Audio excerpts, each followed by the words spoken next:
Hey y'all, my name is Sarah and I love to talk about movies. I have personally made up a category of movies I call Scarred for Life. Movies that I've seen that I feel like will stay with me forever.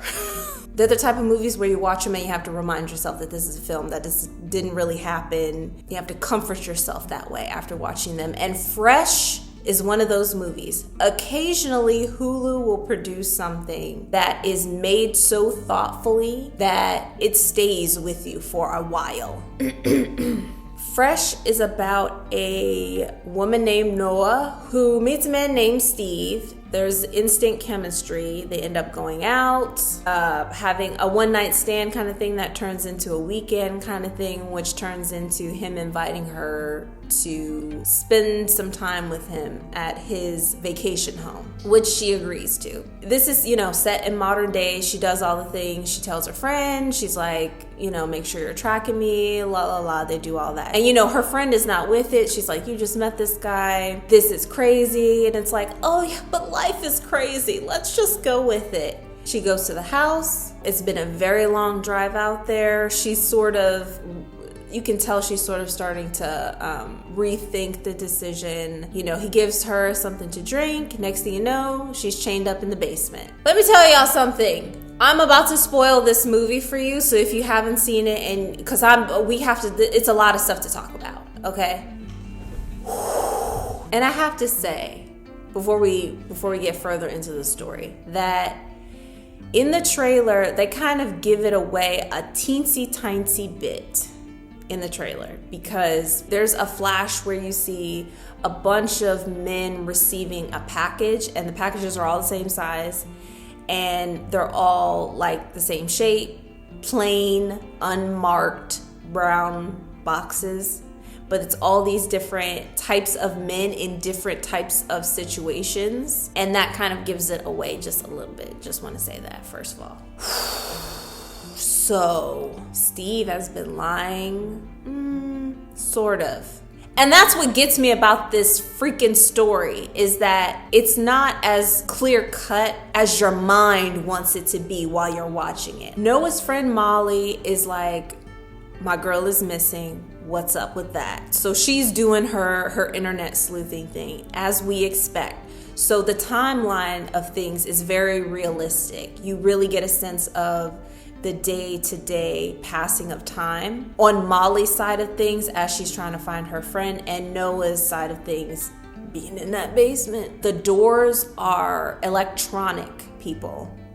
There's no locks to pick. There's no windows to try to wedge open. But what was the most poignant detail in the film was when Noah realizes that there are other women there. Only 2 other women, but their presence there made it clear that man has a system, and it's terribly, terribly efficient. But he doesn't explain this at all. This is what you get from watching the movie. When you realize that there are 3 victims there, each of them has been there a longer length of time, and as such is surviving, we'll say. A lot of what you see during the movie is implied or assumed, but not seen. For example, when he cooks, you know what he's cooking with. When one of the other women is taken away and you hear him like going down the hall and you hear them coming back up, you know why he's taking her upstairs, but you don't see it directly. So Noah is trying to figure out a way to escape. This is not the typical house, and this is not a typical situation. He's not a deranged madman who, will leave the doors unlocked one night. That's not the case. So she has to be much more subtle and strategic about how she goes about winning his trust in order to escape. Unfortunately, Mollie gets caught up in it because she is a true friend and they think of each other as family. When her family did not come home, Mollie went on the hunt, and she ended up getting caught up in it because the situation, as I said, is not typical. And one of them non-typical details was him having a fake family, fake wife, fake kids, fake house that she lived in and the kids lived in. and that he came to visit, I guess. They very clearly have no romantic chemistry at all, and it was purely out of convenience and perhaps, although we don't know, survival on the part of his fake wife. So Noah figures out that a way that she might be able to survive is to join them instead of trying to beat them, because she's like 100-pound, a foot smaller woman, and she ain't gonna fight her way out of this. So she is trying to gain his trust, and it backfires, and then she has the opportunity to try again. This movie it breaks your heart in so many different ways, in so many intimate ways, and then also you're like screaming at the TV, oh my God, run, run, run. Nobody develops Hulk strength.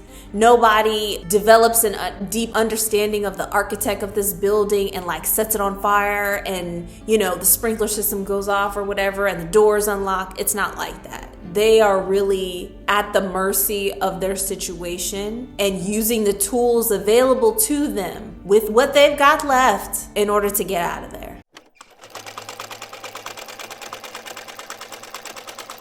Lifetime has this particular category of like horror drama films covered over 100 times. And I too would watch Lifetime movies, so I'm familiar. This is not one of those based off of a true story kind of movies. This is one of those so realistic that you can't help but think that this is maybe possibly happening somewhere. Whew, and I'll tell you why. So first of all, the cast is pretty small and the characters are very real. Just modern women navigating the dating scene, being over it, and wanting to pursue a genuine connection with someone.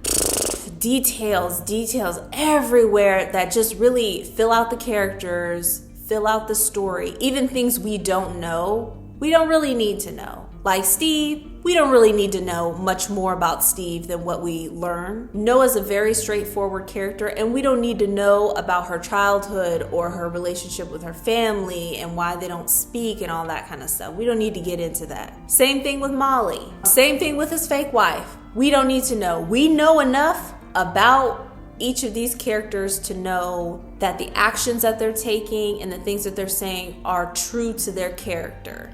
It's not cheesy, and it's not over the top, and it's not doing too much, if you know what I mean. The story moves quick, because in the trailer, they show you what's about to go down. So they don't really, the director, writers, whoever, doesn't really waste your time by trying to like baby step you to the event. She's on a date with a lame.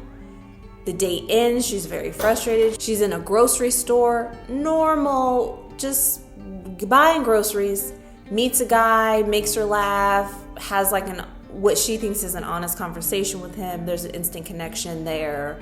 Remember what I said in Bones and All, where I said they show it, they do, and they don't. Every detail is covered in this movie. The house, for example. Oh, maybe the neighbors will hear. There are no neighbors. It's a fancified basement, but it must be like a typical basement like every other home. It's not.